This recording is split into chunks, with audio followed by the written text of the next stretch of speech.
Seigneur sur la base de la foi à un message. Parce que la Bible nous dit quoi? La Bible nous dit que la foi vient de ce que l'on entend. Et ce que l'on entend vient de la parole de Dieu.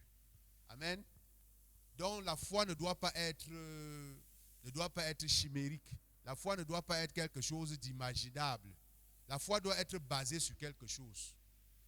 La foi qui sauve. Donc nous pouvons donc comprendre là qu'il y a une foi qui sauve, qui donne véritablement le salut. Donc il y a un message sur lequel tu dois t'appuyer, sur lequel doit être fondé ton salut. Sinon tu aurais cru en vain. On n'entend pas, on ne doit pas entendre n'importe quoi. Ce n'est pas sur n'importe quoi, sur n'importe quelle fable que tu dois fonder ta foi. Ce n'est pas n'importe quoi qui peut t'apporter le salut. Sinon, frères et sœurs, nous pouvons croire en vain. Jésus dit qu'il est la porte. La porte des brebis, c'est par lui qu'on va entrer. Amen. Gloire à Dieu. Mais ce que nous devons comprendre aussi, c'est que certains peuvent passer même par cette porte. Passer par cette porte, mais à la fin, ils n'obtiennent pas le salut. Ils peuvent dire qu'ils sont passés véritablement par cette porte. Dire, bon, je crois en Jésus, je crois en Jésus. Mais à la fin, ils n'obtiennent pas le salut. Parce qu'ils ne se sont pas fondés sur quoi? Sur le véritable message qui donne le salut. Amen. Nous pouvons illustrer cela par... On ne peut pas comprendre pourquoi certaines personnes peuvent faire plusieurs années dans la foi. Ils viennent à l'église, ils font des activités et tout. Mais à la fin, on les trouve grossièrement en train de servir un autre Dieu et de manière volontaire. Est-ce que ceux-là ont même véritablement reçu? Quand nous parlons parfois, lorsqu'on cause, on voit quelqu'un qui est dans cette situation, on dit qu'il n'avait pas cru. Oui, il n'avait pas cru véritablement parce que s'il avait cru en ce message, s'il avait fondé sa foi sur le message du salut, si c'est ça qui l'avait poussé à croire, effectivement, il ne serait jamais rentré. Il n'aurait jamais servi un autre Dieu. Mais qu'est-ce qu'il a fait donc? Qu'est-ce qu'il a écouté comme message? Sur quoi est-ce qu'il a fondé son salut? Alléluia. Donc, frères et sœurs, nous voyons un exemple. Dans Matthieu 6, verset 20, à partir du verset 24, je vais vous lire un passage.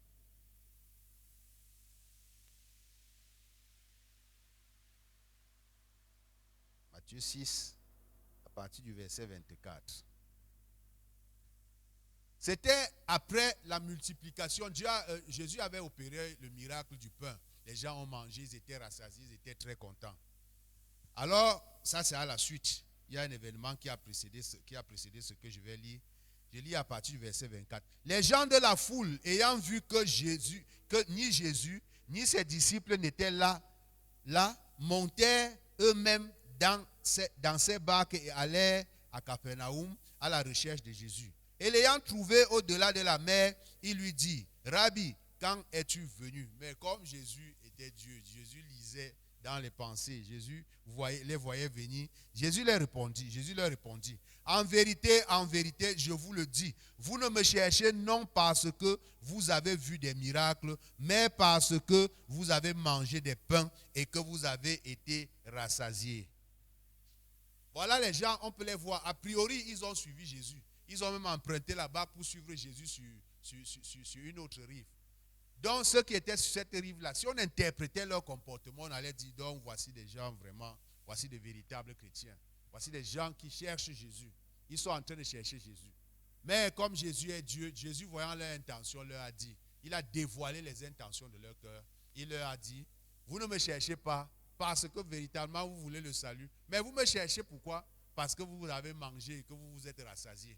Donc vous me cherchez, non pas pour le salut, mais vous me cherchez pour la nourriture. Vous voyez? Ils cherchaient effectivement Jésus, ils suivaient Jésus, mais sur une fausse route. Cette foi ne pouvait pas leur apporter le salut.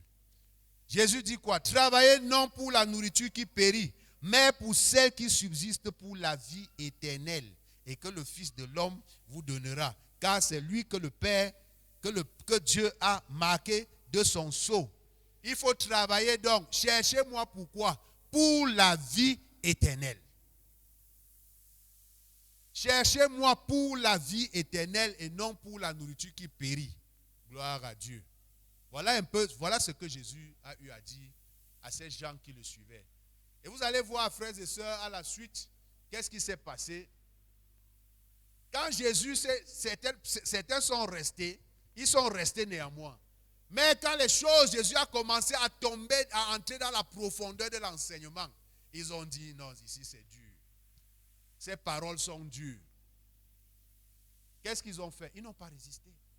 Ils n'ont pas résisté. Jésus prêchait, il y avait effectivement des gens qui ont suivi Jésus pour la vie éternelle et d'autres qui ont suivi Jésus pour la nourriture. Aujourd'hui, la nourriture peut être quoi? Ça peut être des circonstances. Tu peux croire, tu peux entendre la parole, tu dis je viens à l'église, mais tu entends plutôt la parole que si tu viens à l'église, tu auras le travail. On va prier pour toi, tu auras le travail. C'est la nourriture qui périt. Tu peux entendre la parole qui te dit, viens dans notre église, on va prier pour toi, tu auras un mari. Et puisque tu es déjà, il y a l'âge qui est en train de s'avancer, par crainte tu viens pour avoir le mari. Lorsque tu auras le mari, il y aura quoi? Et si le mari meurt demain, ça sera comment? Alléluia. Gloire à Dieu. Viens, on va prier, tu seras guéri. Toutes ces choses-là, le salut apporte aussi ça. C'est les ingrédients. Mais ce n'est pas pour ça, effectivement, qu'il faut véritablement croire, qu'il faut véritablement se donner au Seigneur. Quand le Seigneur s'est retourné maintenant, il regarde, les gens avaient disparu. Il regarde, il dit, ceux-là qui avaient suivi Jésus pour la vie éternelle, il se retourne, il dit que mais vous ne partez pas aussi. Qu'est-ce que Pierre lui dit? Pierre lui dit, non Seigneur, à qui d'autre irons-nous? Tu as les paroles de la vie. Tu as les paroles de la vie. C'est ces paroles-là qui nous ont fait te suivre. Nous t'avons suivi pour ces paroles. Ce n'est pas pour le pain, c'est pour la vie éternelle.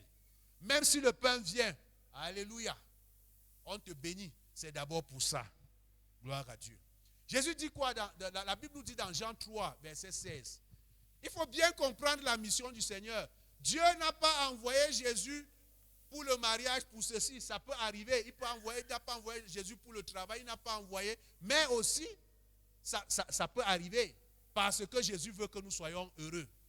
Dieu a tant aimé le monde qu'il a donné son Fils unique. Pourquoi? Pour que quiconque croit. Voilà donc le croire. La foi. Quiconque mette sa foi en lui ait la vie éternelle, ne périsse point, mais qu'il ait la vie éternelle. Il y a deux aspects. Que tu ne périsses point et que tu puisses avoir la vie éternelle. Que tu vives heureux et que tu puisses avoir la vie éternelle. Quand tu crois, c'est ça, frère. C'est ça, frère. Alléluia. Gloire à Dieu. Les motivations sont très importantes. Les motivations sont très importantes quand on croit.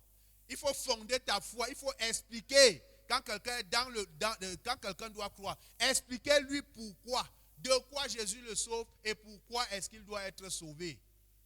Il faut qu'il accepte que dès son engagement, pendant qu'il est en train de s'engager, qu'il comprenne effectivement pourquoi il est en train de s'engager. C'est un engagement parce que ça va le suivre. C'est une transaction. C'est une véritable transaction avec Dieu. Gloire à Dieu. À la suite du verset que nous venons de lire, frères et sœurs, ces gens-là lui ont demandé donc, mais que devons-nous faire pour faire l'œuvre de Dieu? Et Jésus leur dit que l'œuvre de Dieu, c'est que vous croyez en celui que Dieu a envoyé. Croire de la bonne manière. Croire de la bonne manière. Quelqu'un peut venir, il est en activité à l'église. Vous le voyez tôt le matin. Il a ouvert les portes, il a balayé, il a lavé même l'église, tout seul, arrangé les chaises. Mais ses motivations, c'est quoi? Est-ce que c'est pour la vie éternelle? Ces gens qui ont mangé là, si Jésus partait encore évangéliser, peut-être ils se sont réveillés le matin, ils ont nettoyé cet espace. Ils ont même désherbé. Et on dit, voilà, quand tu vas lui demander, je fais l'œuvre de Dieu. Je fais vraiment l'œuvre de Dieu. On dit, voici qu'un chrétien qui est véritablement consacré. Mais en réalité, son but c'est quoi? C'est le pain. Le pain va finir. La vie éternelle, c'est une vie qui est effectivement éternelle. La foi qui sauve. Examine ta foi. Revisite et reconsidère ta foi. Reconsidère pourquoi tu t'es donné au Seigneur. Gloire à Dieu. Alléluia. Nous devons voir ça. Mais quand tu reviens donc à l'église, c'est important, tu peux venir avec des motivations impures. Mais viens t'asseoir et il faut écouter le véritable message. Le véritable message qui va donc te transformer. Nous terminons, frères et sœurs. Lisons l'apôtre Paul. Nous allons le lire dans 1 Corinthiens 15. Qu'est-ce que l'apôtre Paul nous dit? L'apôtre Paul dit, c'est pour vous dire, frère, qu'il y a un message que tu peux écouter en vain. Mais il y a un message qui te sauve. Il y a un message, c'est quand tu crois en ce message que tu as la vie, que tu es sauvé. Je vous rappelle, frère, l'apôtre Paul a été avec les Corinthiens, il a passé le temps à les enseigner. Il a enseigné, mais à la fin, voici ce qu'il dit. Tout ce que je vous ai dit, n'oubliez pas ça. Voici le résumé de ce que je vous dis. Je vous rappelle, frère, l'évangile que je vous ai annoncé, que vous avez reçu, dans lequel vous avez persévéré, et par lequel vous êtes sauvés. Et par lequel vous êtes sauvés, donc il y a un évangile qui sauve. Alléluia. Il y a une parole qui sauve. Qu'est-ce qui t'apporte le salut? Par lequel vous êtes sauvés. Si vous le retenez tel que je vous l'ai annoncé, autrement dit, vous aurez cru en vain. Oui, frères et sœurs, on peut croire en vain. On peut croire et être déçu au dernier jour. La foi qui sauve. Sur quel message as-tu fondé ton salut? Qu'est-ce qui t'amène à dire que je suis sauvé? Tu es sauvé de quoi? Tu es sauvé pourquoi? Toi qui viens à l'église même tous les jours. Et toi-même qui t'apprêtes à te donner maintenant au Seigneur. Donne-toi sur la bonne base. Autrement, ça c'est le verset 2. Autrement vous aurez cru en vain.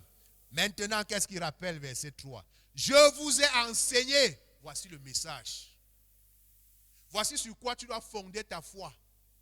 Mon frère, ma soeur qui m'écoute. Et c'est ça qui va te sauver. Quel est donc ce message? Je vous ai enseigné avant tout, comme je l'avais aussi reçu. L'apôtre Paul a aussi reçu. Et c'est ce qui fait sa foi aujourd'hui. C'est ce qu'il fait, qu'il soit un modèle. Il dit ce que j'avais, je n'imagine pas. C'est ce que moi aussi j'ai reçu. C'est ce que moi aussi j'ai reçu que je vous ai enseigné. Et je vous exhorte à demeurer sur cet enseignement pour perpétrer votre salut. Je vous ai enseigné avant tout, comme je l'avais aussi reçu, que Christ est mort pour nos péchés, selon les Écritures. Qu'il a été enseveli et qu'il est ressuscité le 3e jour, selon les Écritures, et qu'il est apparu, qu'il est ressuscité. Bon, restons là. La mort et la résurrection du Seigneur Jésus. Alléluia. Voilà le message que tu dois écouter. Le message de sa mort. C'est la mort du Seigneur qui ouvre la porte au salut. La résurrection du Seigneur. On ne peut pas parler de ça ici en détail, mes frères. Mais sachez tout simplement pourquoi Jésus-Christ est mort. La Bible nous dit dans Romains 4, verset 25. Il est mort pour nos offenses et ressuscité pour notre justification. Alléluia. Il est mort pour nos offenses. Tant que tu as encore tes offenses, les offenses dans ta vie, frères et sœurs, tu ne peux jamais être en communion avec Dieu.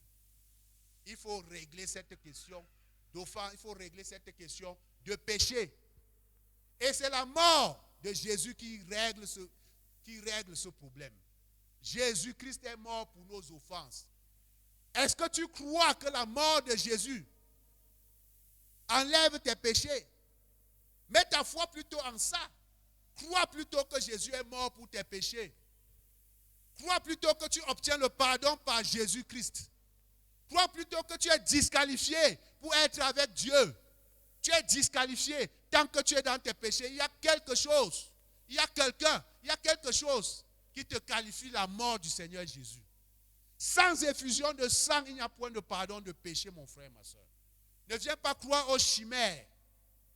Ne viens pas dans la maison de Dieu, ne te donne pas à Jésus pour être déçu à la fin. Le résumé, la mort. Je vous ai enseigné, j'ai reçu que ce qui a fait mon salut, ce qui fait mon salut, c'est que j'ai cru. J'ai mis ma foi en la mort du Seigneur Jésus.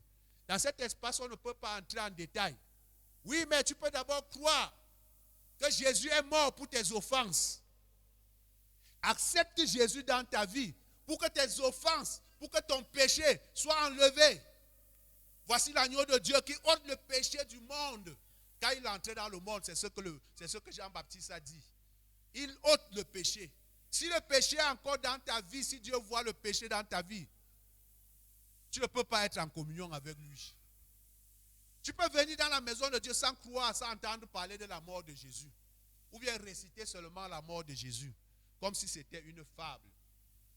Il y a une puissance dans la mort du Seigneur Jésus. Jésus n'est pas venu mourir en vain. Il n'est pas venu souffrir en vain. Il a été blessé pour tes péchés. Et dans sa mort, c'est là où tu retrouves toutes choses, mon frère. C'est dans sa mort que tu es délivré de la malédiction. Ne viens pas qu'on prie seulement pour toi. Tu dis que je suis bloqué, oui. La mort de Jésus t'entraîne aussi, ça te donne d'abord ça. Pour que tu ne périsses pas. Il te délivre de la malédiction. Il nous a délivrés de la malédiction. La mort de Jésus t'apporte aussi la guérison. Comment tu veux qu'on prie pour toi, tu guérisses? Tu peux guérir. Frère, quelqu'un peut aller directement au ciel. Directement en enfer étant guéri. Tu vas en enfer étant guéri. Ça te sert donc à quoi, cette guérison? Par contre, tu peux avoir la vie éternelle mourant sur le lit à l'hôpital. Alléluia. Mais Jésus ne veut pas que tu meurs sur ton lit à l'hôpital. Mais ce n'est pas aussi ce message qu'il faut prêcher aux gens. Il faut prêcher sa mort. Qu'ils comprennent que dans sa mort, il a la guérison. Il a été blessé, brisé pour nos péchés. Tu veux être en paix aujourd'hui. Le monde veut être en paix. La mort de Jésus. Est-ce que tu acceptes la mort? Tu acceptes de t'identifier, comme nous avons vu depuis hier, à la mort de Jésus. Identification à sa mort. Jésus est mort pour toi. Il n'est pas mort de sa propre mort, puisqu'il a la vie éternelle. Il s'est fait Dieu.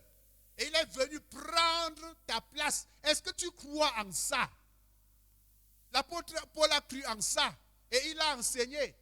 Et nous avons lu, nous avons entendu ce message, nous avons cru en ce message. Quand tu dis au nom de Jésus, non, c'est pour dire, quand nous partagions hier, bon, on n'entre pas dans ça. Quelqu'un, Jésus, tu dis que quand je dis au nom de Jésus, c'est pour dire que ce n'est pas par moi. Il y a quelqu'un qui a accompli cela à ma place. Moi, je suis mort. Et maintenant, c'est Christ qui vit en moi. C'est Christ que tu vois. Comment tu peux faire l'œuvre de Dieu si tu ne passes pas par la mort? Nous avons parlé de la crucifixion. Si tu ne comprends pas que Christ est mort pour toi, si tu ne t'identifies pas à sa mort, comment ça va se passer? C'est ça qui fonde notre foi. C'est le message là qu'il faut entendre. Et maintenant, toi qui es en train de m'écouter, viens à l'église. Tu auras des enseignements pratiques par rapport à la mort de Jésus. Tes offenses, la porte d'entrée, c'est sa mort. Il est mort pour toi. Il est mort à ta place. Il faut que tu acceptes cela. Il faut que tu crois en cela. Il ne faut pas croire parce que tu as vu un déploiement de puissance. Tu crois à un déploiement de puissance. Le jour que le pasteur va prier, ça ne va pas se manifester. Tu vas rentrer. Tu vas rentrer. J'ai rencontré des gens qui disent que Dieu m'a déçu. Dieu m'a déçu. Dieu déçoit. Pourquoi? Parce qu'il il est venu pour quelque chose. Et il a passé des années sans voir cette chose. Tu vas rentrer. Si tu es venu pour ça, tu vas rentrer. Et même lorsque tu auras obtenu cette chose. Si tu n'as pas cet enseignement, tu vas rentrer parce que tu as déjà eu ce que tu voulais. Mais la vie éternelle, c'est une aspiration. C'est une aspiration. On a flatté des gens. On a cajolé leur chair pour qu'ils viennent à l'église trouver le mari. Ils sont venus, on a bricolé, ils ont eu le mari, ils sont partis. Ils sont partis. Il y a des gens qui sont venus à l'église pour la guérison. Dieu ayant son timing, quand il voit que ton cœur n'est pas encore véritablement disposé, pendant qu'il est en train de t'enseigner, tu attends la guérison, tu lui donnes un moment. Il y a des gens qui disent même au Seigneur que si d'ici lundi, je n'ai pas ça, Seigneur. Si d'ici lundi, on impose à Dieu. On dit que vraiment, je dois donner un délai à Dieu. Et ils appellent ça la foi. La foi. Obliger Dieu, c'est ça la foi. J'ai la foi. Vous allez voir. Ils te font même le témoignage. D'ici lundi, vous allez voir. J'ai causé avec Dieu. Et quand ils ne vont pas obtenir ça, frère, ils vont partir. Quand on dit partir, ce n'est pas dire tomber. Hein, parce que quelqu'un peut tomber, mais Dieu te redresse. Lorsque tu reconnais ta position. Alléluia. Mais je dis partir véritablement. Pourquoi? Parce que tu n'as pas obtenu ce que tu demandes. Dans la guérison, on a vu les frères. Des gens vraiment, je ne sais pas comment je vais dire, physiquement. De visus qui étaient qu'on qualifiait de bons chrétiens. Quand tu viens, si tu dis à Dieu que j'ai déjà fait 1 an, je ne suis pas guéri, frère. Si tu étais venu pour chercher cela, la nourriture, pour chercher le pain, tu n'as pas fixé tes regards sur sa mort. Tu ne vas pas patienter. Il y a de véritables chrétiens qui vont chez les marabouts. C'est quand même, je ne comprends pas. Il va encore chez le marabout parce que Dieu est faible. Oui, ça dépend du message que tu as entendu. La mort de Christ. Il est ressuscité pourquoi? Pour notre justification, afin que tu te présentes devant Dieu comme un homme juste. Ressuscité pour que tu puisses avoir la vie éternelle. Tu dois entendre le message de la résurrection. Tu dois croire en ça. Au départ, même si tu ne comprends pas encore, mets ta foi pour croire d'abord en ça. Et tu vas venir à l'église, tu vas t'asseoir.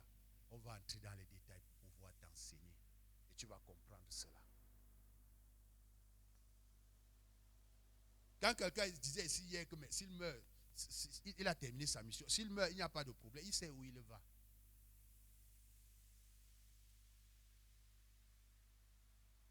Mais toi, tu vas où? La question que je te pose. Ne crois pas en vain, mon frère, ma soeur. Cette matinée, tu dois te donner au Seigneur. Ce jour, tu dois te donner au Seigneur. Est-ce que tu acceptes la mort de Jésus? Tout ça, le Seigneur donne. Parce qu'il dit que le châtiment qui nous donne la paix est tombé sur lui. Il a déjà été châtié. Est-ce que tu acceptes aujourd'hui que c'est pour toi que Christ est mort à la croix? Que c'est tes problèmes qu'il a portés à la croix. C'est ta condition qu'il a portée. Il était crucifié dans ta condition. Regarde-toi dans ta condition et accepte cela. Qu'est-ce qu'il y a dans ta vie et qui te perturbe, qui te tourmente? Accepte que le message que Christ est venu, Dieu a envoyé Dieu a tant aimé le monde qu'il a donné, c'est un don, son Fils unique, afin que quiconque croit en lui ne périsse point. Crois en sa mort. Crois qu'il y a eu un phénomène de substitution. Crois que c'est toi. La Bible te dit que toi, il a porté tes péchés à la croix. Il t'a pardonné. Il a porté ta malédiction. Il a porté tout ce que tu veux. Même la nourriture, là, il t'a donné là, parce qu'il sait que tu auras faim. Il t'a donné cela, mais il t'a donné ça en sa mort. Crois que c'est toi, il t'a remplacé et il t'a donné la vie. Il s'est donné pour toi. Lui qui était riche, lui qui n'avait pas de maladie, lui qui n'avait pas de malédiction. Oui, il t'a donné cette vie-là sans malédiction, sans maladie, ainsi de suite, ainsi de suite, ainsi de suite. À l'église, on va pouvoir bien t'expliquer cela. Accepte aujourd'hui. Accepte Jésus pour avoir la vie éternelle. Gloire à Dieu. Ce n'est pas seulement un message de Paul. Lorsque vous lisez Actes des Apôtres, Acte 3, la Bible dit que tous les prophètes ont parlé de cet événement, de la mort et de la résurrection de Jésus. Tous les prophètes. Ça veut dire que quand vous lisez l'Ancien Testament, frère, lisez là-bas pour chercher Jésus. Et vous allez le voir. Il est dans toutes les pages de l'Ancien Testament, dans tous les livres. C'est lui qu'on annonçait, sa mort et sa résurrection. Alléluia. Donc maintenant, je t'exhorte, toi, à avoir la bonne foi, la foi qui sauve, à te donner maintenant au Seigneur Jésus. Est-ce que tu acceptes la mort du Seigneur parce que tu comprends déjà? Est-ce que tu acceptes le salut que Jésus-Christ t'offre aujourd'hui, en cette journée? Est-ce que tu acceptes ce salut? Et toi, qui étais déjà dans le Seigneur, qui venait déjà à l'église, et qui était venu par une mauvaise motivation, Jésus est là ce matin, il te parle afin que tu reconsidères encore ta voie. Et que tu acceptes Jésus maintenant, non plus pour faire plaisir à quelqu'un, non plus pour montrer que tu travailles pour non plus pour travailler pour quelque chose, mais pour ta vie, pour la vie éternelle. La vie éternelle.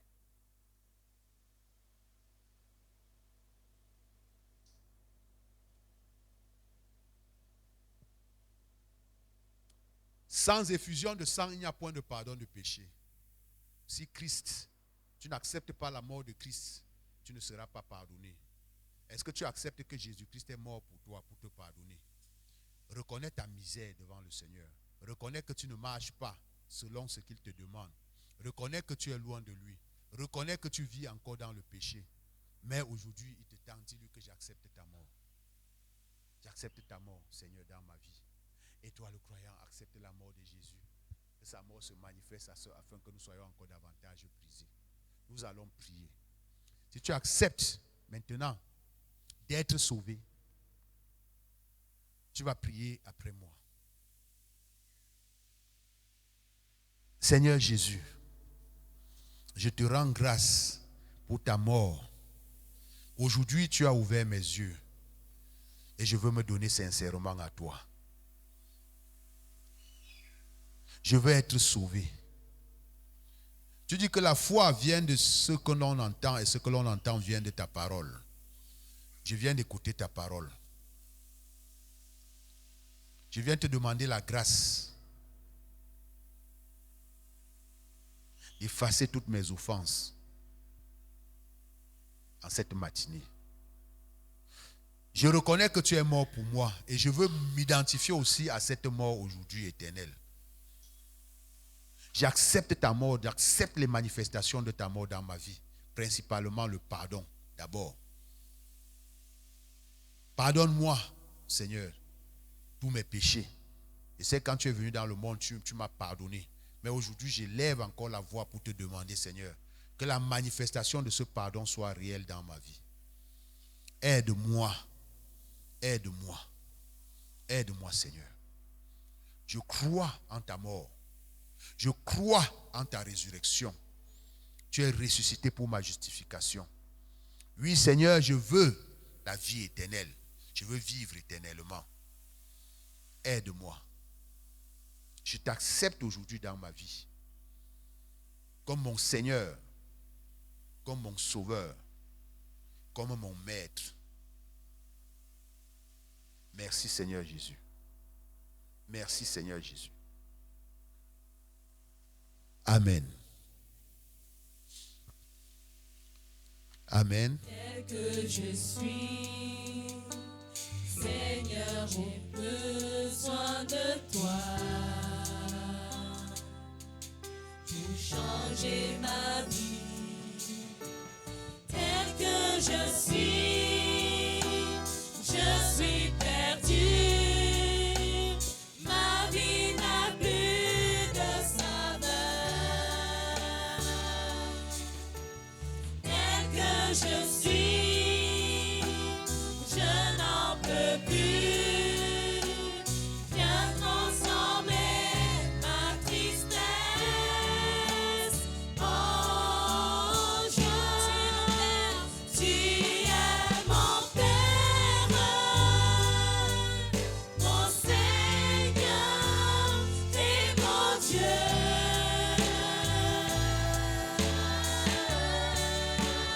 En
nous aurons la puissance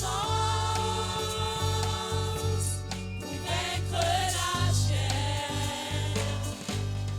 avec ton esprit, avec ton esprit. Nous ferons ta grandeur, nous vivons en unité, nous connaîtrons ton cœur,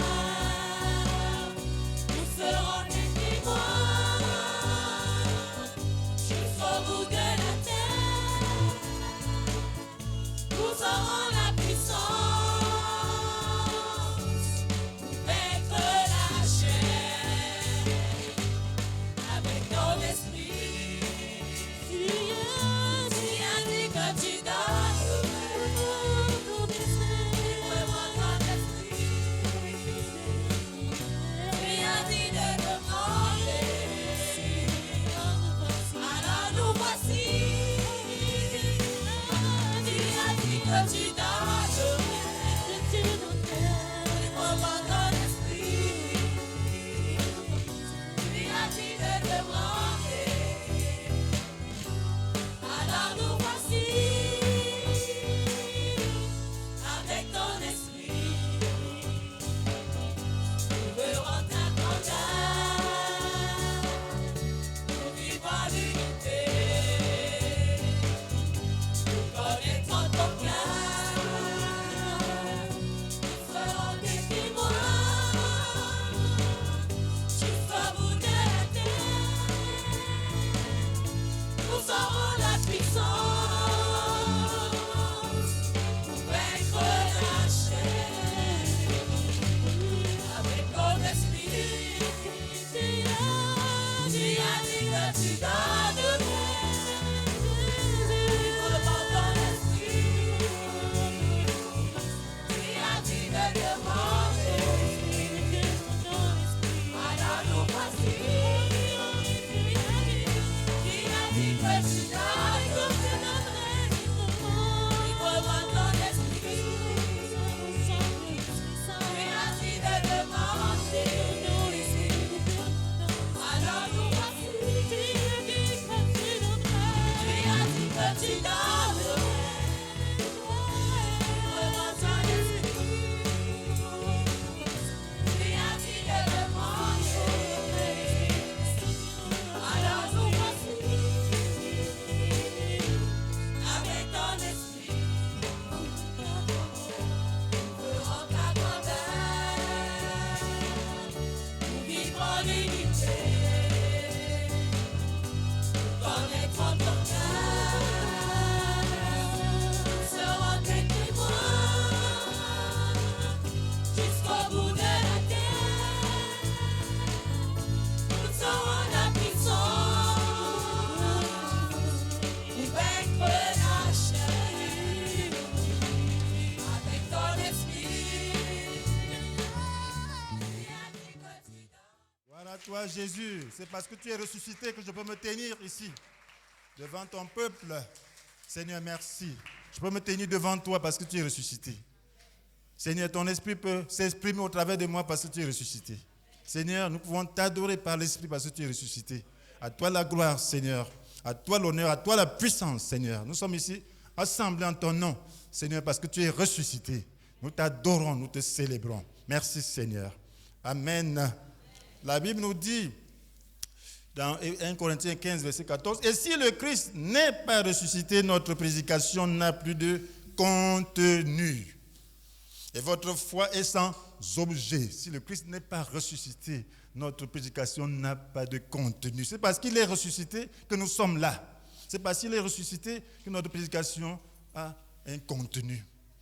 Parce qu'il est ressuscité que nous avons le Saint-Esprit. Parce qu'après sa résurrection, il a dit aux disciples d'attendre pour qu'il ait envoyé le Saint-Esprit. Et s'il n'était pas ressuscité, il allait envoyer comment? S'il n'était pas ressuscité, nous parlerions de quoi? S'il n'était pas ressuscité, il allait nous soutenir comment? Parce qu'en réalité, c'est lui qui vit en nous. C'est par lui que nous vivons. C'est la foi en lui, c'est Jésus ressuscité. C'est la foi en lui qui fait des merveilles. C'est lui qui parle au travers de nous par son Esprit Saint. Alléluia. Voilà pourquoi sa résurrection est une très, très bonne chose. C'est un fait historique. C'est quelque chose que nous savons tous.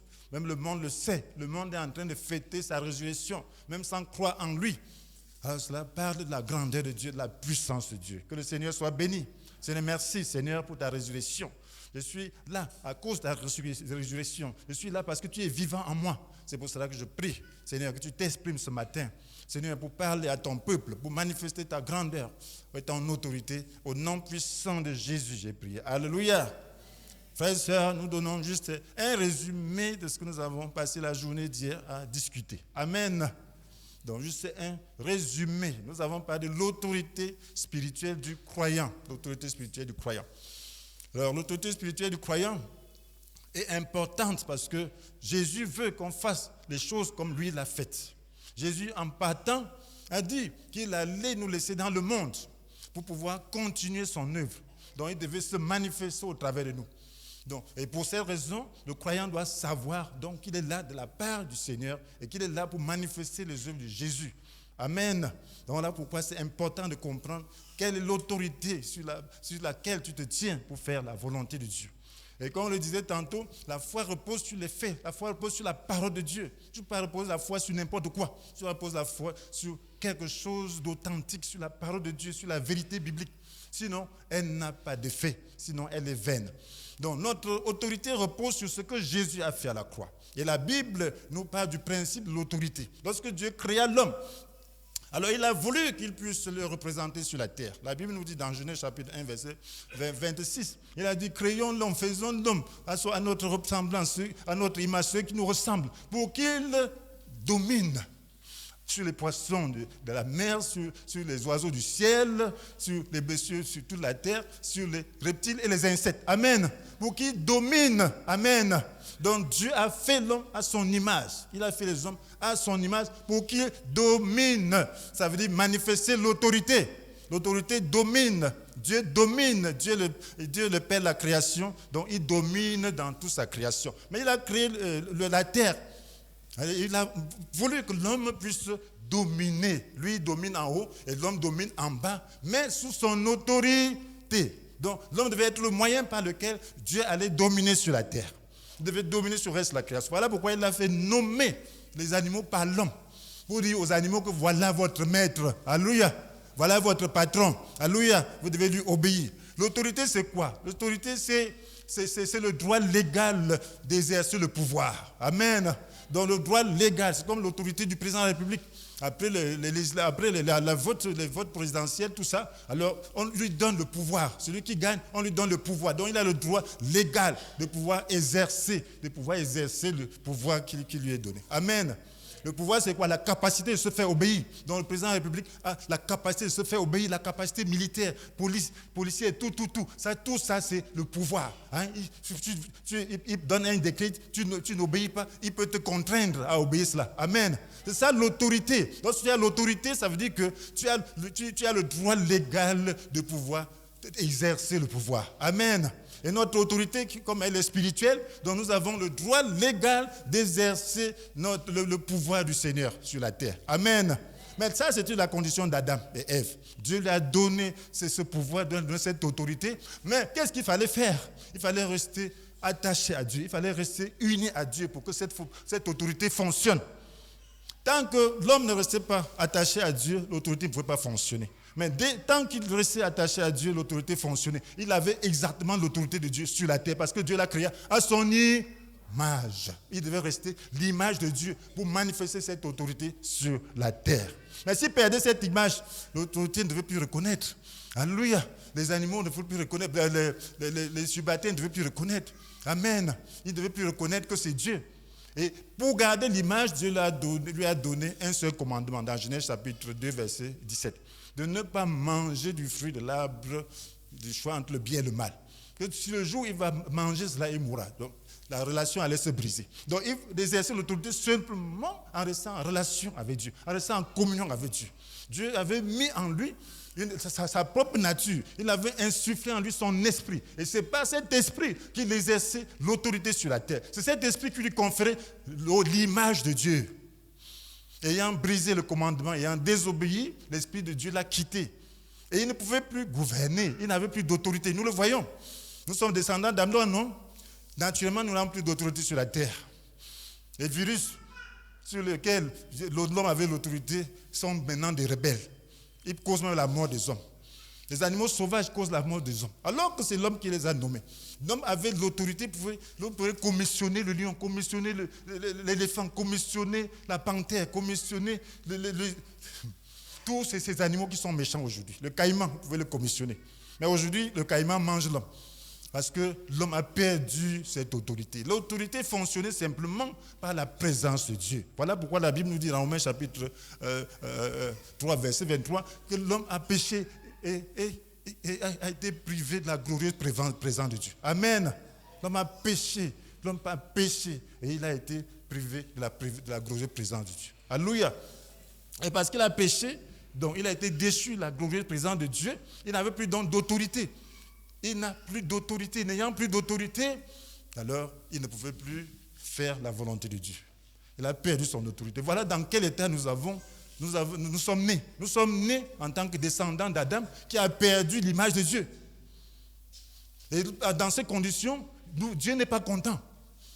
Et la raison pour laquelle Dieu a créé l'homme ne pouvait plus être vraiment ça. Et pour cette raison, Dieu a entrepris un plan de rachat. Et dès le début, parce que Dieu il connaît dans sa préscience ce qui pouvait arriver, il a préparé Jésus. Il voulait donc donner à l'homme cette autorité. Dieu atteint toujours son objectif. Il a envoyé donc Jésus. Voilà pourquoi la Bible, parlant de Jésus, dit le dernier homme. Ça, c'est 1 Corinthiens 15. Le dernier homme, ça dit Adam. Il dit le premier homme, Adam, est devenu une âme vivante, dotée de la vie naturelle. Le dernier Adam, c'est-à-dire le dernier homme, est devenu, lui, un esprit qui animé, un homme qui est animé par l'esprit confère la vie. Amen. Nous allons lire ça dans 1 Corinthiens 15. Il dit, l'Écriture ne déclare-t-elle pas? Le premier homme, Adam, devint un être vivant doué de la vie naturelle. Le dernier Adam est devenu, lui, un être qui, animé par l'esprit, communique la vie. Donc, Jésus vient en tant que dernier Adam.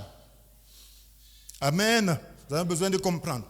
Le premier Adam a perdu l'autorité de Dieu. Le dernier Adam vient en tant qu'un être animé par l'esprit, communique la vie.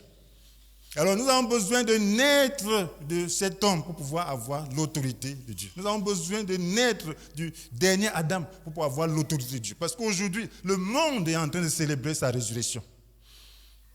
Si on célèbre sa résurrection, ça veut simplement dire qu'il a connu la mort. Et lorsqu'il a connu la mort, c'était pour qui? C'était pour nous. Comme dans l'espèce évangélique, ça a été dit. Donc, parce que l'homme était pécheur, il a été privé de la glorieuse présence de Dieu. Jésus est venu pour restaurer l'homme dans cette glorieuse présence de Dieu. Et pour pouvoir le faire, il fallait qu'en tant que deuxième Adam, dernier Adam sans péché, qu'il puisse résister à la tentation et qu'il reste uni à Dieu. Amen. Qui demeure dans toute sa vie uni à Dieu. Qui ne pêche pas, qui devienne obéissant jusqu'à ce qu'il accomplisse sa mission. Sachez que lorsque Jésus venait, il a été introduit vraiment comme un homme. La Bible nous dit dans Philippiens chapitre 2, verset 6. Alors que dès l'origine était de condition, lui qui dès l'origine était de condition divine, ne cherchait pas à profiter de son égalité avec Dieu. Mais il s'est dépouillé lui-même. Il a pris la condition de l'homme. Amen. Il s'est dépouillé lui-même. Il a pris la condition de l'homme. Alléluia. Il s'est rendu semblable aux hommes. Il a pris la condition de esclave, il s'est rendu semblable aux hommes. Et tout en lui montrait bien qu'il était un simple homme. Amen. Tout en lui. Donc, il s'abaissa lui-même en se rendant obéissant jusqu'à obéir, jusqu'à connaître la mort à la croix. Amen. Jusqu'à subir la mort à la croix. Donc, il s'est rendu obéissant jusqu'à subir la mort à la croix. Amen. Donc, voilà la base de son autorité. Adam a reçu un commandement qu'il a brisé et a perdu l'autorité. Jésus a reçu un commandement de pouvoir obéir à Dieu. Il a été tenté en tout point comme nous. Il a accepté d'obéir et jusqu'à la mort. Quand Dieu dit tu es venu pour mourir, pour les pécheurs, il a accepté. La tentation était grande. Souvenez-vous au jardin de Gethsémane. Il a prié 3 fois que si c'est ta volonté, si c'est possible que cette coupe s'éloigne de moi, Seigneur, que ta volonté soit faite. Amen. Toutefois, que ce ne soit pas selon ma volonté, mais que ce soit selon ta volonté, à toi. Donc c'était dur, c'était la tentation. Voilà pourquoi la Bible dit que nous n'avons pas un grand prêtre qui ne puisse pas être en mesure d'être touché par notre faiblesse. Amen. Parce qu'il a été tenté en tout point comme nous, mais sans connaître le péché. Alléluia. Sans commettre le péché. Donc c'était un vrai combat. Donc il fallait qu'il reste dans l'obéissance pour garder la communion avec Dieu. Tout ce qu'il faisait, il le faisait par la volonté de Dieu. Et dans la communion avec Dieu. Il disait le Père était en lui, lui il était dans le Père. Par cause de cette communion. Donc ce qui fait qu'il manifestait l'autorité du Père. Donc il est mort dans ces conditions. Voilà pourquoi Dieu lui a donné le nom, qui est au-dessus de tout nom. Ça c'est Philippiens 2, versets 8, 9. Afin qu'au nom de Jésus, tout être s'agenouille dans le ciel, sur la terre, jusque sous la terre, et que chacun déclare Jésus est Seigneur à la gloire de Dieu le Père. Pourquoi? Amen. Pourquoi? Son nom. Parce qu'il a été un homme. Un dernier Adam. Qui n'a pas cédé à la tentation. Mais qui a accepté donc de porter nos péchés sur lui. Il a porté nos péchés sur lui parce qu'il était pur. Et il est mort dans ces conditions. Et dans ce cas, son sang qui a été versé devient un moyen de pardon de nos péchés. Amen. Son sang était un moyen de pardon et de purification de nos péchés. L'autorité, ce n'était pas pour lui. Lui qui, dès l'origine, était de conditions divines, il avait besoin de quoi? Amen. Il avait l'autorité sur l'autorité de Dieu, l'autorité du Père. Donc s'il est venu dans ce monde, c'était pour nous transmettre l'autorité de Dieu.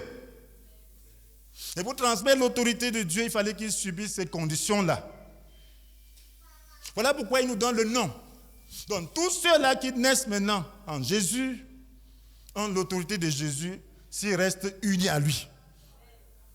Amen.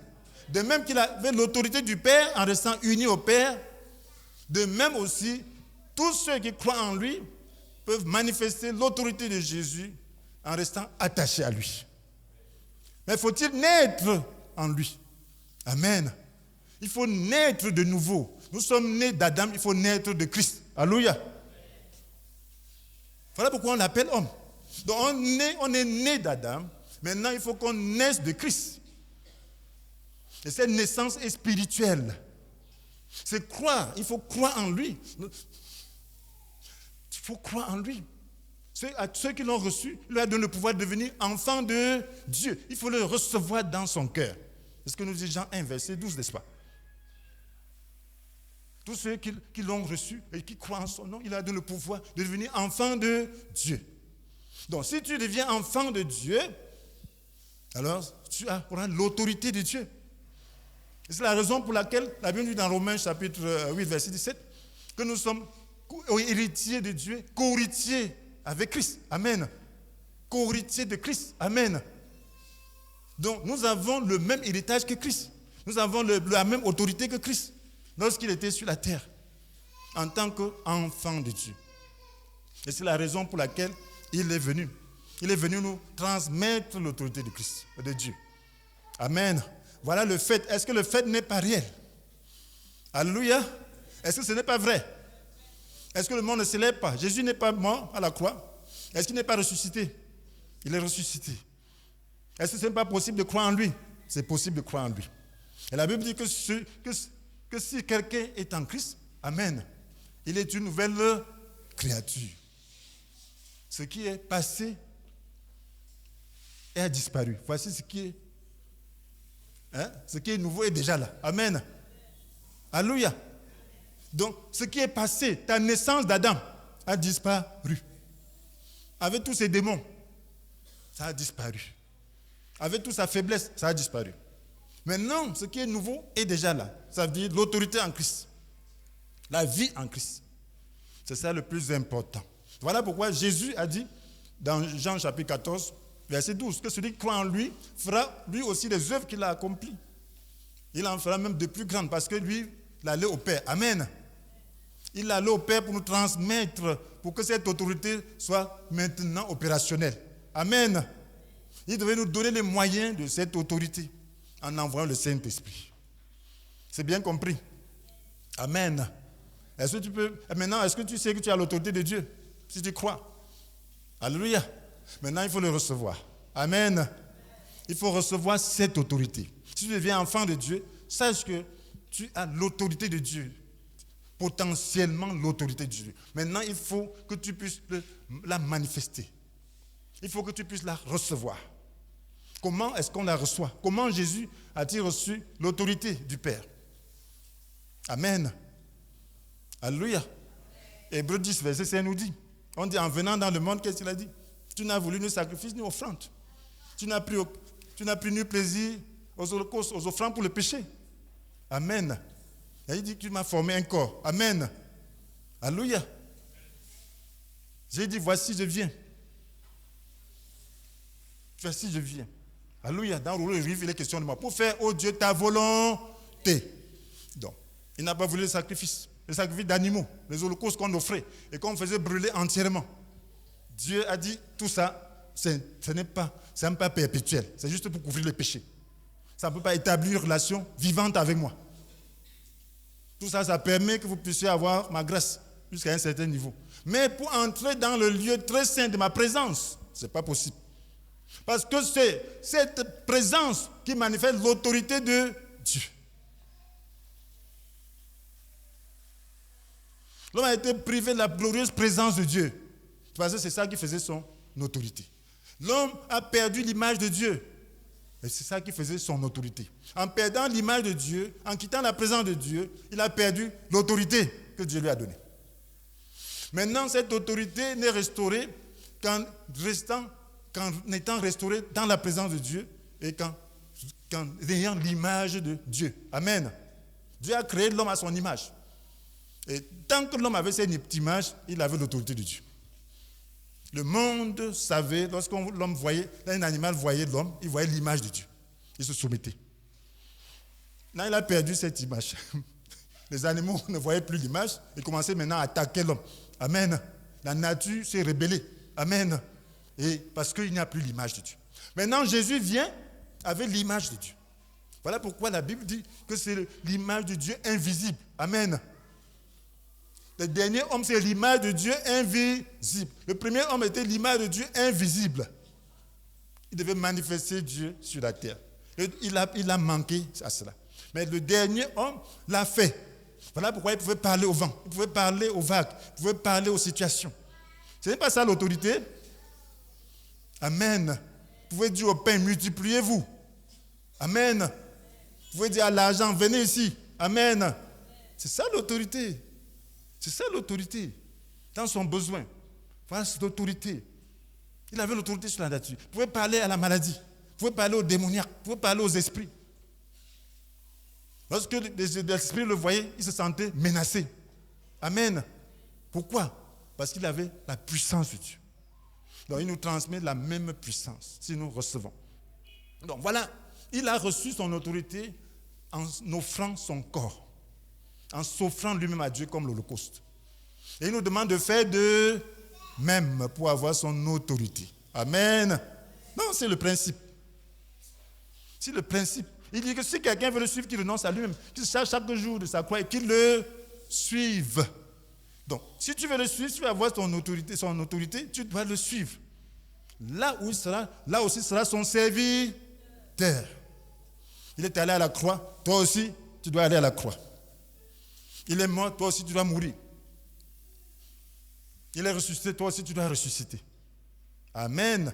Voilà pourquoi tu dois accepter de t'identifier à Christ dans sa mort et dans sa résurrection. C'est un principe spirituel. Si tu veux avoir l'autorité, tu dois accepter ce principe. Tu dois dire, Seigneur, je t'offre ma vie comme un sacrifice vivant.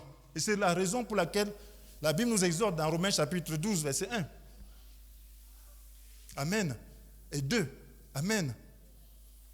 Oui, qu'est-ce qu'il dit? Frère, je vous invite, à cause de cette immense bonté de Dieu à lui offrir votre corps comme un sacrifice vivant. Amen. Saint, qui plaise à Dieu. Ce sera de votre part un culte spirituel. Amen. Donc il faut s'offrir à Dieu pour faire ta volonté. Tu vas dire, je viens au Dieu pour faire ta volonté. Tu m'as formé un corps. Amen. Je viens pour faire ta volonté. Tu n'es plus dans les holocaustes des animaux. Maintenant, je m'offre à toi comme holocauste. Pourquoi? Parce que je porte la chair. Amen. La chair, tout ce qui est Adam, doit brûler en sacrifice à Dieu. Amen. On se dispose à l'autel de la croix pour que le feu de l'esprit puisse brûler ce qui est Adam, ce qui nous pousse à la désobéissance, ce qui nous amène à faire le contraire de la volonté de Dieu. Et maintenant, quand tu t'offres ainsi, par la foi, tu es uni à Jésus. Amen. Étant uni à Jésus, tu fais partie de Jésus. Et automatiquement, tu as l'autorité de Jésus. Parce que la Bible nous dit, ne savez-vous pas que vos corps sont les membres du Christ? Amen. Membres du Christ. Donc si tu es membre de Christ, un membre a l'autorité du corps. Amen. Donc si tu es uni à Jésus, tu as l'autorité de Jésus. Donc il faut rester attaché à lui. Voilà pourquoi il dit que lui est le vrai sceptre et nous sommes les sarments. Donc si nous restons attachés à lui, nous pouvons faire n'importe quoi selon sa volonté. Donc nous pouvons donc manifester sa volonté. Donc nous devons être des sarments attachés à lui. Donc tout ce qui doit nous permettre de manifester autour de Christ, c'est d'être attaché à lui. Alléluia. Et pour être attaché à lui, il faut se livrer, il faut s'offrir. Si nous avons été unis à lui par une mort semblable à la sienne, nous le serons aussi par une résurrection semblable à la sienne. Il faut être unis à lui par une mort semblable à la sienne. Donc, il faut accepter de mourir à toi-même, mourir à ton moi, mourir à ta volonté, mourir à ta chair, à tes désirs, à tes sentiments, mourir à tout ça pour que le Christ, pour revivre en Christ. Amen. C'est ce qu'on appelle une nouvelle naissance. Tu es né d'abord dans l'esprit et tu amènes tout le reste d'Adam à renaître. Amen. Là, ça devient un processus, l'autre là. Amen. Et maintenant, plus tu es semblable à Christ, plus ton autorité est grande. Dieu nous a destinés à devenir conformes à l'image de Christ. C'est ce que nous dit Romains chapitre 8, verset 29. Amen. Ceux qui la conduisent en France, nous ont destinés à devenir conformes à l'image de son Fils, afin que celui-ci soit l'aîné de nombreux frères. Amen. Amen. Donc, Jésus devient notre frère aîné, nous devenons de ses frères ayant la même autorité que lui. Amen. Mais si nous sommes conformes à son image, et nous tous qui le visage découvert, contemplons comme dans un miroir la gloire du Seigneur. Nous sommes transformés en son image, de gloire en gloire. Nous sommes transformés en son image, dans une gloire dont l'éclat ne cesse de grandir. C'est ça l'œuvre du Seigneur, c'est-à-dire de l'Esprit. Amen. Ça, c'est 2 Corinthiens, chapitre 3, verset 18. Amen. Donc, voilà, nous devons regarder, nous devons être restés attachés au Seigneur et regarder à lui, à sa parole, esprit et vie. Et là, nous sommes transformés à son image. Plus son image est parfaite en nous, plus son autorité est aussi parfaite. Amen. Donc, tout ça, c'est l'œuvre du Seigneur, c'est-à-dire du Saint-Esprit. Voilà pourquoi le Saint-Esprit est important. La présence de Dieu. Le Saint-Esprit manifeste la présence de Dieu. Et lorsque nous sommes dans la présence de Dieu, nous avons son autorité. L'autorité vient du Saint-Trône. L'autorité vient du lieu très saint. Donc, comme le voile est déchiré, si nous restons dans cette présence du Dieu saint, notre ciel ouvert, nous aurons l'autorité du Seigneur. Alléluia. Maintenant, quand on dit cela, ça devient difficile. Comment la manifester? On manifeste l'autorité de Dieu comment? Alléluia. C'est par la foi. Amen. Nous devons avoir la foi par rapport à notre mort et notre résurrection. Ce n'est pas un travail charnel. C'est la foi. C'est quelque chose de spirituel. Mais nous devons agir. La foi demande l'action. La foi demande l'action de foi. La foi demande les œuvres de foi. Donc, maintenant, si tu t'es donné à Christ, tu as dit à Dieu, moi voici, Seigneur, je m'offre en holocauste. Que ta volonté soit faite dans ma vie. Je t'offre ma volonté, je t'offre ma chair. Je t'offre tout. Qu'est-ce que tu vas maintenant faire? La Bible te dit de faire comment? Dans Romains 6, verset 11. Considérez-vous donc comme mort pour le péché et comme vivant pour Christ dans l'union avec Jésus-Christ. Amen. Tu vas maintenant te considérer ainsi. C'est ça la foi. Donc tu dois accepter l'acte que tu as posé sur la base de la foi en Jésus. Donc c'est en acceptant ça constamment que tu as la conscience que tu es uni à Jésus et que tu n'es plus séparé de Christ par tes péchés. Amen. Donc c'est important dans l'exercice de l'autorité. On dit exercer l'autorité par la foi. C'est important de savoir qui tu es. Si tu as donné ta vie à Christ et tu vis pour lui, tu dois dire avec Paul dans Galates chapitre 2 verset 19 que j'ai été crucifié avec le Christ. Ce n'est plus moi qui vis, mais c'est le Christ qui vit en moi. Amen. Alléluia. Est-ce que tu as accepté la croix? Amen. Est-ce que tu as accepté la croix dans ta vie? Est-ce que tu as accepté de t'identifier à Christ? Crois-le. Crois-le.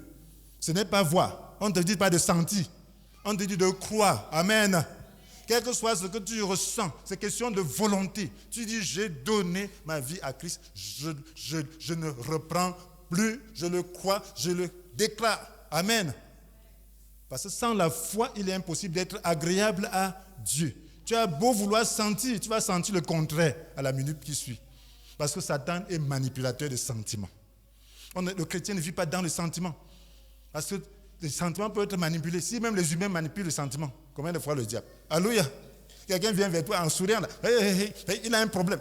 Tu danses avec toi. Après, il pose ton problème. Tu entres dans ces sentiments. Amen. Il t'a déjà lié. Alléluia. C'est ça la manipulation. Satan fait de même. Il est fort en art de manipulation. Il va te donner des sentiments désagréables. Tu vas même sentir que vraiment tu n'as jamais cru. Alléluia. Si tu vis par les sentiments, tu ne peux pas. Mais en toi-même, au fond de toi, tu sais que j'ai cru. Tu sais que tu as posé cet acte. Tu sais que je veux faire la volonté de Dieu. Déclare-le. Amen. Déclare-le. Paul dit que la parole que nous prêchons, c'est la parole de la foi. Amen. C'est la parole de la foi. Alléluia. Amen. Si de ta bouche tu déclares Jésus est Seigneur, et si dans ton cœur tu crois que Dieu l'a ressuscité des morts, tu seras sauvé, n'est-ce pas? Amen. Donc, c'est la parole que nous prêchons, notre prédication repose sur la foi. C'est la parole de la foi que nous prêchons. La parole de la foi. Donc, ce n'est pas des paroles de je ne sais pas quoi. Ce n'est pas juste des paroles intellectuelles. C'est des paroles pour croire. Et croire qui est le contraire de la sagesse humaine, qui est le contraire de l'intelligence humaine et de la logique humaine. Donc tu dois croire contre ce que tu sens. Parce que la foi ne repose pas sur la vue. Lorsqu'on voit, il n'y a plus de foi. L'espérance qu'on voit n'est plus l'espérance. Amen. La foi finit là où le résultat visible apparaît. Donc, cela veut dire que si tu veux manifester l'autorité de Dieu, si tu veux rester attaché à Jésus, tu dois rester attaché à sa parole et avoir une volonté renouvelée. Amen. Cette volonté que Dieu produit, parce qu'il a dit que c'est lui-même qui va produire en nous le vouloir et le faire conformément à son projet plein d'amour. Amen. Philippiens 2, verset 13. Donc, l'Esprit nous donne une nouvelle volonté, une nouvelle capacité. Et cette capacité n'est reçue que par la foi. Si ça a été promis par Dieu, reçois-le, déclare-le. Si ta mort a été programmée par Dieu, et si tu le sais, Jésus est mort pour que nous puissions que nous puissions mourir avec lui. Déclare-le. Amen.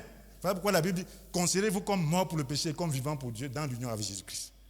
Voilà, tout le temps, tu vas considérer cela. Si tu as donné ta vie, donné tout ton être au Seigneur, donné ta volonté, donné tes sentiments, quand ça se manifeste différemment de ce que tu attends, tu dis, tu es crucifié. Amen. Amen. Ta chair, tu es crucifié. Moi, le moi là, tu n'es plus sur le trône, c'est Jésus qui est sur le trône. Maintenant, tu dois accepter Jésus par la foi. Tu dois accepter qu'il vit en toi. La Bible dit que le Christ habite dans votre cœur par la foi. Éphésiens 3, verset 17. Tu dois accepter. Et lorsque tu dois accepter, qu'est-ce qui se passe? La Bible nous dit, celui qui est en vous, est plus puissant que celui qui inspire ce monde. Amen. Donc Jésus qui est en toi est plus puissant. Jésus qui est en toi a l'autorité sur ce monde. Jésus qui est en toi a reçu tout pouvoir dans le ciel et sur la terre. afin qu'au nom de Jésus, tout être s'agenouille dans le ciel, sur la terre, juste sous la terre, et que chacun déclare Jésus est Seigneur. Voilà l'autorité. Si tu as lui, si tu l'as en toi, tu n'as pas de relation brisée par la foi. Tu es déjà mort. Le moi est mort. La chair est morte. Déclare au nom de Jésus. Amen. L'autorité fait comme Jésus a fait.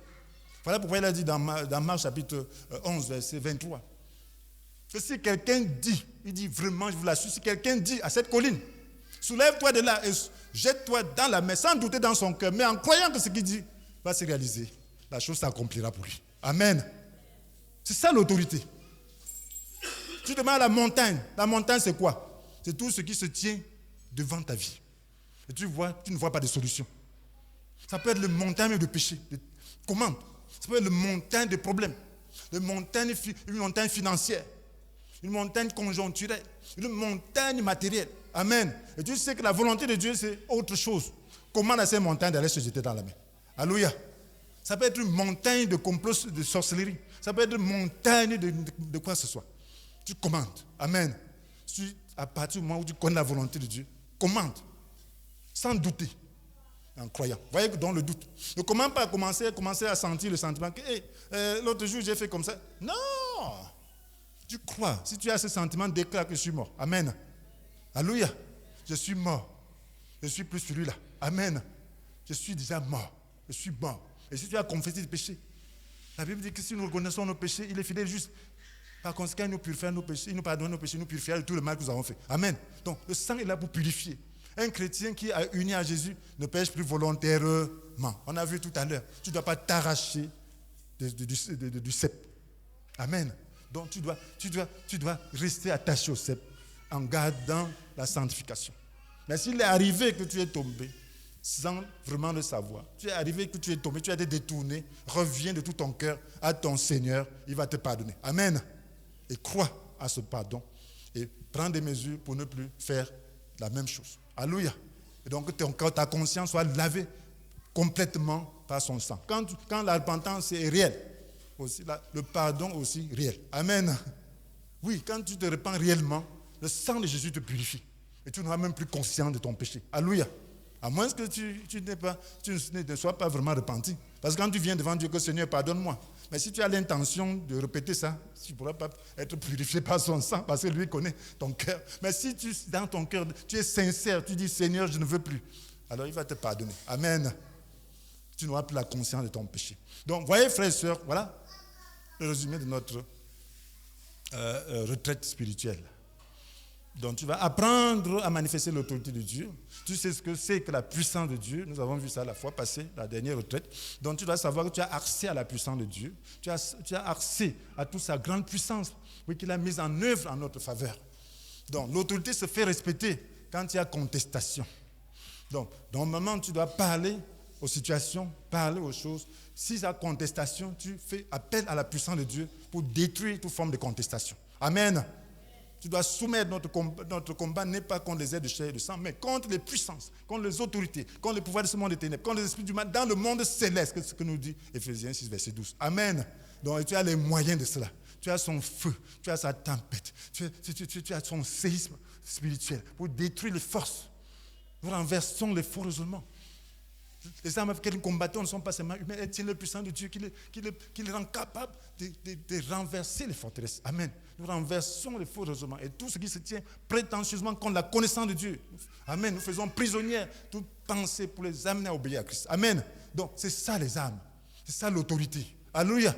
Donc, tu dois exercer cela. Amen. Est-ce que tu peux bénir maintenant le Seigneur pour l'autorité? Est-ce que tu veux maintenant exercer l'autorité dans ta vie? Lève-toi, si tu as compris. Commence à bénir le Seigneur pour son autorité. Dis-lui, Seigneur, merci, parce que tu as fait de moi une partie de toi-même. Merci pour l'image que je représente maintenant, l'image de Christ. Merci pour l'image que tu me donnes. Je te bénis, Seigneur, pour cette merveilleuse image. Je te rends gloire, Seigneur, pour cette image. Je te rends gloire pour cette image. Je te rends gloire pour ton pardon. Je te bénis pour ta résurrection. Je te bénis, Seigneur, d'être uni à moi. Merci, Seigneur mon Dieu, parce que moi, qui étais très loin, qui faisais partie de la descendance d'Adam, de la race déchue, Seigneur, oh Seigneur, oh Seigneur, oh Seigneur, merci, tu m'as pris en toi et désormais, oh Seigneur, je peux manifester le pouvoir de Dieu. Je peux manifester ton pouvoir. Merci pour ton Esprit Saint. Bénis-le pour son Esprit Saint qui manifeste la présence de Dieu dans ta vie, qui opère la délivrance, qui permet à ce que tu manifestes l'autorité de Dieu. Je te bénis, Seigneur, pour l'Esprit Saint. Je te bénis pour l'Esprit Saint. Je te bénis pour l'Esprit Saint. Je te bénis pour l'Esprit Saint. Je te bénis pour l'Esprit Saint. Je te bénis pour l'Esprit Saint. Je te bénis pour l'Esprit Saint. Je te bénis pour l'Esprit Saint. Oh Seigneur, merci pour l'autorité retrouvée. Commande maintenant à tes montagnes d'aller se jeter dans les collines. Commande à tes montagnes.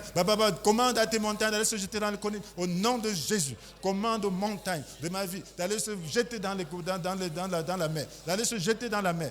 D'aller se jeter dans la mer. Commande aux montagnes d'aller se jeter dans la mer. Je commande à mes montagnes. Quelles que soient les montagnes. Montagnes physiques, montagnes spirituelles, montagnes financières, montagnes matérielles. Allez vous jeter dans la mer. Dans la mer, allez vous jeter. Soulevez-vous là, jetez-vous dans la mer. Je proclame ma délivrance. Je proclame la liberté totale. La liberté totale sur tous les plans. Je comprends. Je déclare la liberté totale sur le plan physique, sur le plan matériel, sur le plan financier, sur le plan social, sur tous les plans, sur le plan spirituel. Je proclame la liberté. Je dégage mon ciel. Je dégage mon ciel. Je dégage mes circonstances. Libère mes circonstances. D'où forme de blocage. J'envoie le vent. J'envoie le vent. J'envoie la puissance de Dieu. J'envoie le feu. J'envoie le feu. J'envoie le séisme. Pour détruire toutes les forces d'opposition. La volonté de Dieu dans ma vie. Envoie la puissance de Dieu pour détruire les forces d'opposition de la volonté de Dieu dans ta vie.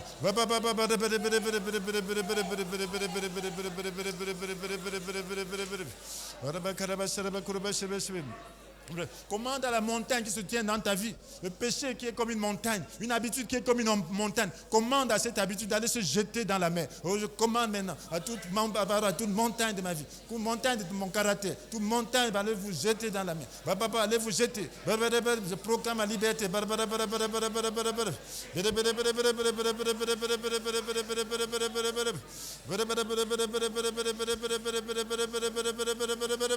Allez vous jeter, allez vous jeter, allez vous jeter, allez vous jeter, allez vous jeter, allez vous jeter, allez vous jeter, allez vous jeter, allez vous jeter.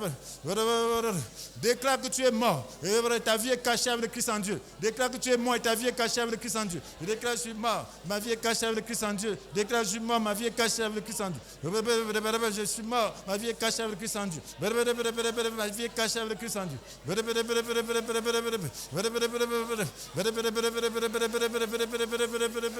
Oh Seigneur, je te bénis, je te rends grâce, je te rends grâce. Je te bénis, Seigneur. Je te glorifie, Seigneur.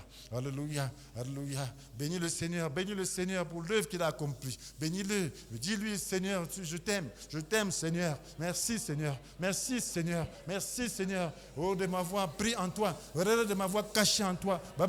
Pour que je puisse avoir la vie. Merci, Seigneur. Merci, Seigneur.